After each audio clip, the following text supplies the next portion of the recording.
Good morning all of you. आज का मेरा टॉपिक है गोलीय दर्पण। ठीक है, तो गोलीय दर्पण के बारे में नॉर्मल जानकारी लेते हैं। पहले अपने चेहरे को किसी बड़े साइज के चमकदार चम्मच से देखने का प्रयास करो। ठीक है, चम्मच से दबे हुए भाग में प्रतिबिंब बड़ा, जबकि उभरे भाग में देखने पर छोटा दिखाई देता है ना।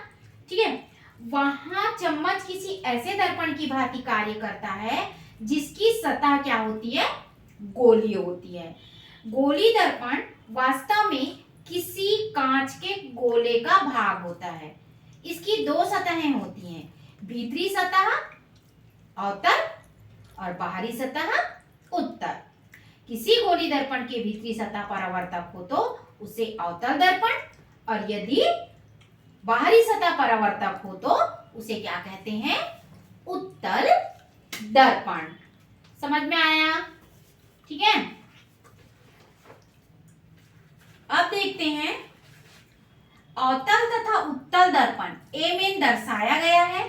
इसके परावर्तक तल की बिंदु P है, ध्रुव, उसको ध्रुव बोलते हैं, और गोलीय दर्पण के जिस गोले का एक भाग होता है उसे कहते हैं वक्रता केंद्र। समझ में आया?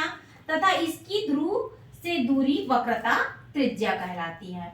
अवतल दर्पण का वक्रता केंद्र दर्पण के परावर्तक तल के सामने रहता है, जैसे ये सामने है परावर्तक तल के, और उत्तल दर्पण में क्या रहता है, परावर्तक सतह के पीछे रहता है ध्रुव, जैसे ये। ठीक है, ये ध्रुव है, ये वक्रता केंद्र है, ये मुख्य अक्ष है। ठीक है, अवतल दर्पण में ध्रुव जो है सामने रहता है परावर्तक सतह के, और इसमें क्या होता है, उत्तल में पीछे रहता है। समझ में आया बच्चों? अब देखेंगे law of image formation from गोलीय मिरर। ठीक है, तो गोलीय दर्पण द्वारा परावर्तन के पश्चात बनने वाले प्रतिबिंब की स्थिति जानते हैं। तो सबसे पहले लॉ, इसका नियम है, मुख्य अक्ष के समांतर आने वाली किरणें, प्रकाश की किरणें दर्पण से परावर्तन के पश्चात फोकस से होकर के गुजर जाती है। देखो आई और फोकस से होकर के गुजर गई। सेकेंड रूल क्या बता रहा है कि ये जो है किरणें कहाँ जा रही है, फोकस से होकर मुख्य अक्ष के समांतर किरणें हो जाती है। थर्ड में क्या बताया जा रहा है, ये किरणें क्या होती है, वक्रता केंद्र से होकर गुजरती है और परावर्तन होकर के पुनः इसी दिशा से वापस लौट आती है। तो फर्स्ट में हो रहा है मुख्य अक्ष के समांतर जाके फोकस से निकल जाता है, सेकंड में ये फोकस से जाता है मुख्य अक्ष के समांतर हो जाता है, थर्ड रूल में वक्रता केंद्र से जाता है परावर्तक सतह से टकराकर उसी दिशा में वापस लौट आता है। समझ में आया?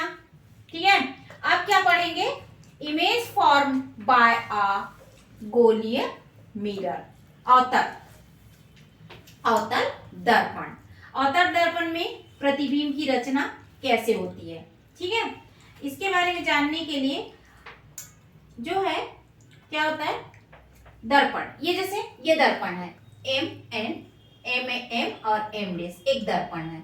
अब ये दर्पण है, इस दर्पण में क्या होता है, वक्रता केंद्र से परे, मतलब वक्रता केंद्र से दूरी, मान लो कोई वस्तु यहाँ पे रखते हैं तो इसका प्रतिबिंब जो है वक्रता केंद्र और फोकस के मध्य बनता है और वस्तु से छोटा प्रतिबिंब बनता है। ठीक है, सेकंड में देखते हैं, मान लो जो वस्तु है वक्रता केंद्र पर ही रखते हैं तो वस्तु का प्रतिबिंब वस्तु के बराबर बनता है और वक्रता केंद्र पर ही बनता है। ठीक है, अब मान लो वस्तु को हम वक्रता केंद्र और फोकस के मध्य रखते हैं तो वस्तु का प्रतिबिंब वक्रता केंद्र के पीछे बनता है और वस्तु से बड़ा प्रतिबिंब बनता है। समझ में आया बच्चों? ठीक, अब हम जैसे दर्पण जो है दो प्रकार के होते हैं, अवतल और उत्तल, वैसे ही लेंस भी टू टाइप्स के होते हैं।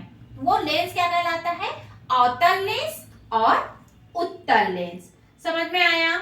इससे भी कुछ, इससे संबंधित कुछ परिभाषाएं हैं लेंस से संबंधित। मुख्य अक्ष होता है, इसका भी मुख्य अक्ष होता है। लेंस के दोनों गोलीय पृष्ठों के वक्रता केंद्रों को मिलाने वाली रेखा को क्या कहते हैं, मुख्य अक्ष कहते हैं। ठीक है, प्रकाश देख, मुख्य अक्ष दिख रहा है, दोनों केंद्रों को मिलाने वाली रेखा मुख्य अक्ष कहलाता है।